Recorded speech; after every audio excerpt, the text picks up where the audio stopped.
চেষ্টা করবে ইনশাআল্লাহ। এই 5টি শ্রেণীর মানুষ কারা?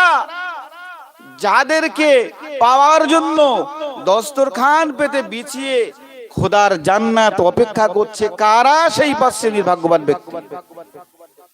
আল্লাহ নবী প্রথম নম্বরে জানালেন তালিম কোরআন, কোরআন তেলাওয়াতকারী। দুনিয়া জমিনে আল্লাহ পাকের বান্দা বান্দীদের মধ্যে যে বা যারা আল্লাহর কালাম সকাল সন্ধ্যায় তেলাওয়াত করবে, আল্লাহ নবী জানিয়ে দিয়েছেন ওই কোরআন তেলাওয়াতকারী বান্দা বান্দির জন্য জান্নাত দস্তরখানা বিছিয়ে বসে রয়েছে। শুধু তাই নয়, দ্বিতীয় নম্বরে আমার দয়ান নবী এটাও জানিয়ে দিয়েছে হাফিজুল লিসানি, হাফিজুল লিসানি।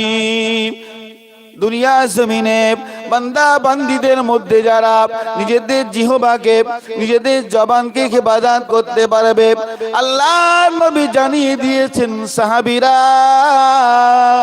ওই জবানকে হেফাজত করা মানুষটা আল্লাহর জান্নাত তাকে পাওয়ার জন্য দস্তরখান বিছিয়ে সমস্ত মানুষগুলোর জন্য আল্লাহর দয়ার জান্নাত তাদের পাওয়ার আশা করে। বলুন সুবহানাল্লাহ।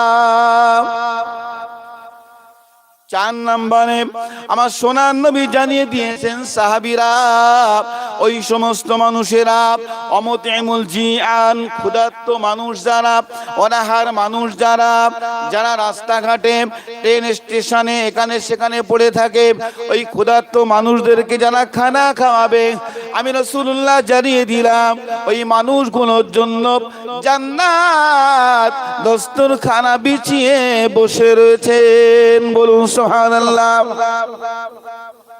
5 নম্বরে আমার সোনার নবী জানিয়ে দিয়েছেন ওমান সাল্লা আলা হাবিবির রহমান, যারা আমার নবীর প্রতি, আমার হাবিবের প্রতি প্রাণ ভরে দরুদ শরীফ পড়ে, ওই মানুষগুলোর জন্য আল্লাহর দয়া জান্নাত তার জন্য অপেক্ষা করছে। বলুন সুবহানাল্লাহ।